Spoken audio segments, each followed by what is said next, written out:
Welcome, everybody. We are here to discuss the 7-11-4 rule. My name is Ray Matthews. So, who is Ray Matthews? I'm a father. I have two beautiful children. I am a husband. Some consider me a visionary. I am a systemator. I love systems and processes and all the things that make everything run smoothly and better. And overall, I'm just an entrepreneur. It's been that way since forever. A bit of background on myself. My first business was selling candy. This was during high school. Great times, fun times. I almost got kicked out of school because the vending machines and all the other fundraising programs weren't doing so well due to my business. I had a bunch of relatives selling candy at their relative high schools, and yeah, ended up having a meeting with the superintendent and it got so big, which is a good thing for me, but whatever. That was my first entrepreneurial bug that I had in life. After that, my next venture was landscaping. This happened right after college. So I did that for just a few years. I want to say it was 2 or 3 years. I took all of that and I got into real estate.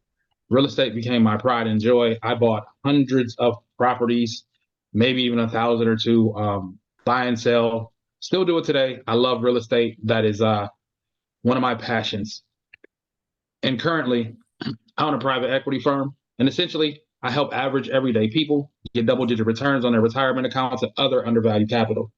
We have millions under management. We acquire real estate, both residential and commercial, and small to medium sized businesses. So people that are looking to retire or they just want to sell the business and get into a new venture. Those are the people that I buy businesses from. So, who is the 7-Eleven rule for? Who is this presentation for in general? This is for anyone who has high ticket items or for anyone who cares about the lifetime value of a client. Just because you don't necessarily offer a high ticket item, maybe your product or service is only a few $100, but is it recurring few $100? Do people come back to you to further their service, to get more knowledge for whatever you share, sell, or produce? So the lifetime value of a customer is always very important. And lastly, this is for anyone who even cares about referrals from clients, customers, or referrals from inside their network. That's very important to me and my business. My entire business has actually been built on referrals. I don't do any traditional advertising of the sort. It's all been word of mouth and recommendation from one person to another. So all of this information was very, very important to me. So how did it all start? Well, it all started with a simple Google search that took me down a rabbit hole. Uh, it's one of those things you look for something, you think it's going to take a few minutes, and 6 hours later, you're still doing research. Yeah, one of those nights. So, how did I get here? My goal is to generate the most money possible with the least number of teammates, complexity, and time required. That is always the focus for running my business. I'm all about efficiency, and I believe everyone should go towards this way. Just keeps your company healthy. You don't have to fire people, all that fun stuff. So, what is required for that? You have to overcome the barrier of entry to high ticket sales in an attention starved world. That is the overall problem that I faced in my business. And at first, I thought it was just my business. And then I realized it was just business in general. So then I took a marketing deep dive and I found the harsh truth that we are officially in a trust recession. So, with that being said, I want to go to an early breakout session and I want you all to discuss just for 5 minutes kind of what does the term trust recession mean to you and how could it affect you or your business? Like, kind of, what does that, what thoughts do you have when you hear that term, a trust recession? How does that apply to your everyday experiences, whether you're the person trying to gain the trust or you're the person that someone expects to give trust to? So, yeah, just want you all to chat about that for the next 5 minutes, and then we'll come back and I'll get heavy into what I discovered and what I've learned throughout this process.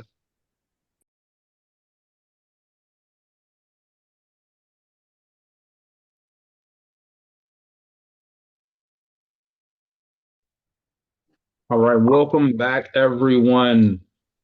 I hope we all had some fantastic conversations. Would anyone like to share what you guys discussed in your breakout session?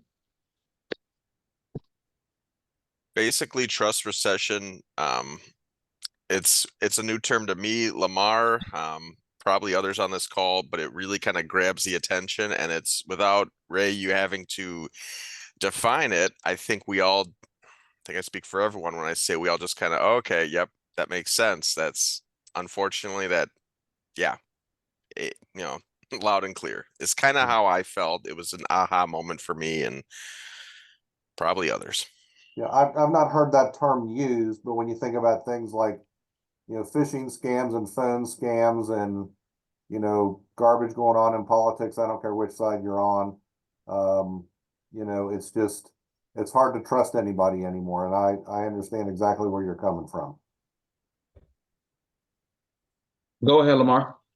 I would like to recommend that you copyright that phrase right now, because I think everybody in this group, it was an eye opener because you really captured the lack of trust that's out there now, whether it's with AI now, and you see something on a screen, you don't know if it's true or not anymore. And that's really scary. That's why you have to get to know people one-to-one before you can build trust and really get to know them. And I don't make introductions till I get to know them. Yeah, and if it's okay with you, I'm going to go ahead and write the book. Okay, Ray, Trust Recession. We could all be authors, and then we could all get some of the. We could invest in it because we're investing in Ray and Rodney. We're all going to make a co-authored book, The Trust Recession, right? That's a good idea. That's Why actually social media will be the dawn of our society. Thanks for sharing, everyone. So, excuse me. Give me 1 second. Okay, so my thoughts on a trust recession and what it means to me inside of a business is it's just skepticism is at an all-time high. Information is abundant and competition is everywhere. It's kind of like the perfect storm for everyone to question everything because we have access to so much information at any given time. You can always deep dive into whatever you want. And because of the internet, you can go down the right side and the wrong side at any given point when you're fishing for information. So the translation is basically free consultations, hard selling, fake scarcity tactics, one-way sales funnels, webinars, cold emails, Facebook groups, and DM ads. None of that stuff works anymore. They no longer work because they don't build enough trust before you get on like a sales call or you have your one-on-one meeting. It's two zones. So it basically boils down to no trust, more problems. This leads to high cost per sales calls, high no-show rates, low close rates, 60-minute plus sales calls, extended sales cycles, and tens and thousands of dollars of lost deal opportunity. The old way of client acquisition is basically you got a stranger, they open an email, they open another email, have them open another email, then you finally give them a cold call, you do a discovery call and a demonstration call, and that person then turns into Casper. Another example would be they view a 10-minute ad, maybe you get them a direct message, then you go straight to a discovery call, a demonstration call, and this person like turns into Slimer. Another stranger, so you try another ad, they book you on a calendar, you do a discovery call, another demonstration call, and this person turns into some other ghost, who knows? And basically, the only way you're going to catch any of those clients is either with a pro time pack or you're just never going to hear from them again. So the results are all the same. It all equals about an hour of exposure and no sale or no contact back from the prospect, which is the whole point of going through all of these funnels and going through this entire process. So the old way is just basically trust issues. You're trying to build on trust And you're trying to build the trust on or after the sales call, which forces your company to rely on just a few superstars, maybe even you as the founder, but this just creates a massive bottleneck inside of your business. So I'm going to ignore that. So essentially, to prevent all of this, Google did a ton of research, and through the research, they discovered what is known as the 7-11-4 rule. So the 7-11-4 rule, Google revealed that on average, it takes 7 hours of content, 11 touch points through 4 different locations to turn a prospect into a client. 7 hours of content means someone must be exposed to you for 7 hours. 11 touch points means any and all types of marketing material or in-person meetings. In 4 different locations, these can be physical or they can be virtual, but anything from a storefront, a postcard, a flyer, a billboard, an email, website, social media, YouTube, anything you can think of, it just needs to be at a different location. So when you combine all of those factors, it leads you to more exposure, more trust, more sales. It's very simple. So you are building a rapport with someone over a long period of time, essentially, to create the sale. So the foundation for all of this is just to simply create a world-class offer. In order to serve more people, grow your business, and start acquiring clients at scale, you need to understand your offer and you need to make it code-friendly. Of all the things that you could do, this is going to have the biggest impact on your business. In many cases, you may not fully understand everything about your offer. So who specifically you're serving, what you're doing for them, the time frame, the activation points, and what the end results look like. Your offer can be broken down into 2 main sections: who you're helping and where you're taking them to, what is required to get them there, and where and you're going to and how you're going to make it happen. So, armed with this new information, let's go into our second breakout session. And inside of there, I want you to explain to everyone inside of your session, what is your world-class offer for what you do? Give everyone a understanding of what you are offering people so they can get a picture of who you're taking where and who those people are. Perfect. So it's 10:30 right now. We're probably going to go for about 9 minutes on this one, maybe 10. We'll fill it out here and see how everybody's doing. But let me get these opened up. I'll see you guys back here shortly. You have to start here. This will have an impact on the rest of your offer. Most people are not specific enough, but small subtleties can have a massive impact on your offer, your time frame, your price, the delivery of your product or service. You know, things like, are they married? Have they tried a solution like yours before? Do they already use, a similar software? Do they have team members? Are they a solo entrepreneur? Each variation leads to less resonance, a smaller chance of success, lower client satisfaction, thus less profitability. So this seems very, very surface level, but if you really dive into this process of creating a client avatar, it can have a massive impact on your business. So for me personally, I have built out my client avatar to the point where it is almost a full page of information on my specific clients. And because it is so detailed and it has so much information inside of it, it allows me to cater everything around this. So basically, my client avatar has become the sun in my business's solar system. Everything revolves around this person. All of your marketing materials, your advertisement, just anything you do should always speak back to your client. And you don't have to worry about alienating or missing other markets because it's irrelevant if you're speaking directly to the person that you're trying to reach. So the thought process in this process is you'd rather have 10 highly qualified people come through your door than 100 low qualified people.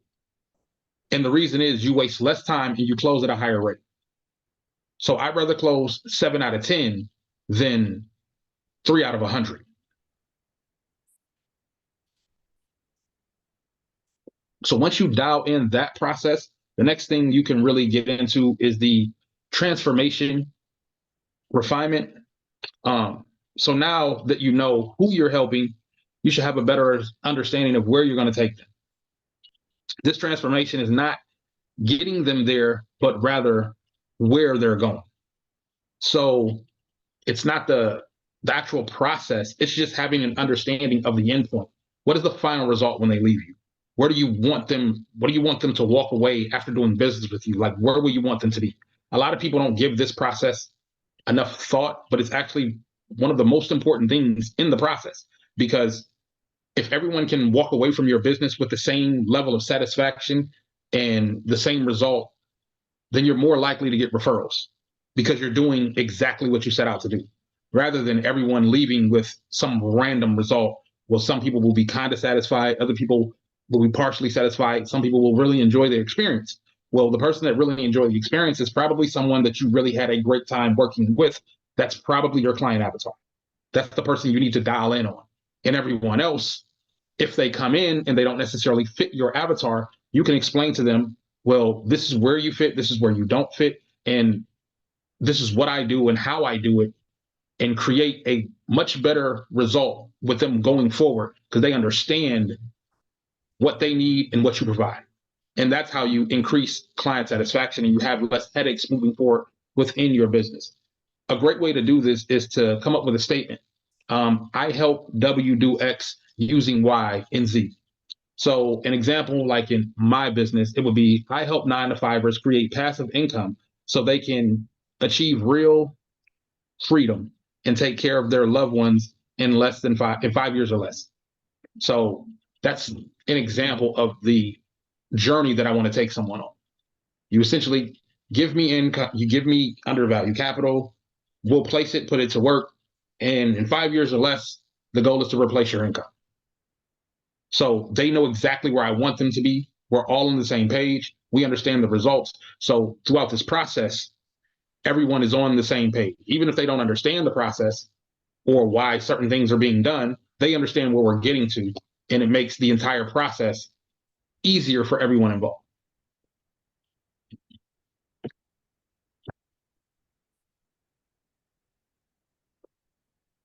So in conclusion, I just want to share a few things that I've heard about knowledge over the years. Knowledge can be wasted. Applied knowledge can be powerful, and knowing when and how you should apply knowledge in any situation is wisdom.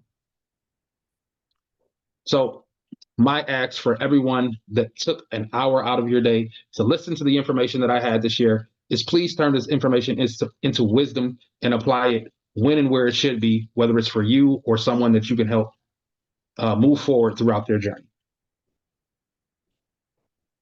Here is my contact information for anyone that wants to reach out or email or ask questions. Or unless you have questions now, feel free to unmute and ask. This all seems very, very surface level, but this whole process I spent about 50 hours doing for my own personal business, and it has been extremely, extremely transformative. I don't think people spend enough time doing this. And this is just the surface level. I have a whole month of processes that should be dove into that will be a great beacon for any business to drive forward and to have great direction and to know who you're speaking to. And it's also made my business just more enjoyable because now that my clients are really defined and everybody knows their role and their job, it's just a joy to do business. So any questions, comments, anything? Ray, I'm going to ask that you stop sharing, first of all. So we can, Oh, yeah, that would be awesome. and am I going to have those notes? I know typically you give me your outline to. Yeah, I'll give you my outline. Go ahead, Lamar. Ray, have you ever done a TED Talk? No, not at all. No, I'm really asking because looking at the audience here, You have such a diversity of attendees at this meeting today, and yet your message really applied for all of us. Whether you're retired and helping people, whether you're trying to grow your business, you're starting a business, you're acquiring businesses, your message would be a phenomenal TED Talk. And then you'd never get any sleep because everybody would be reaching out to you to learn more. Any other questions, comments?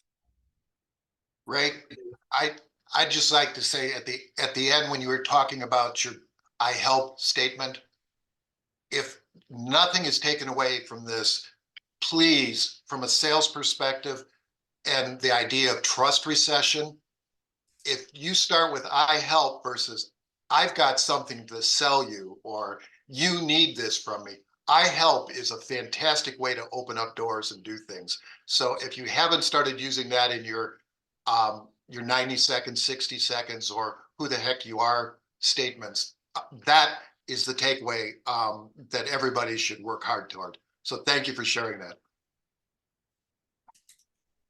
Yeah, I'm going to formulate something around trust recession when I post our follow-up summary stuff, right, guys? So encourage everyone to jump on that link and tell us what your trust recession definition was today, or what you thought it to be, right? So we can really get others thinking about that term. I think it's important that we start to understand and recognize and everybody acknowledge the fact that, man, we don't even trust each other anymore. And we've got to figure out why that is and what we can do to get past it, right? I mean, obviously the methodologies that Ray talked about today is part of it for us from a business standpoint, but I think it goes beyond just business, right? I mean, we've got to learn to trust each other again. Yeah, there's levels to trust. There's a very surface level, and I would say it's like 3 or 4 levels of trust. And for most people, breaking past the 3rd or 4th level is really, really hard in today's society with everything that is going on, all the misinformation, just how algorithms are feeding people certain things and their perception of what's going on compared to what's actually going on. Yeah, it's a lot. So I totally agree with that sentiment. Anybody else? And give it up for Ray, everybody. Great job, guys. Did it. Great conversations in the rooms, man. Hopefully we can keep these conversations going. I'm going to stop recording for the moment because we're pretty much done with that, as we'll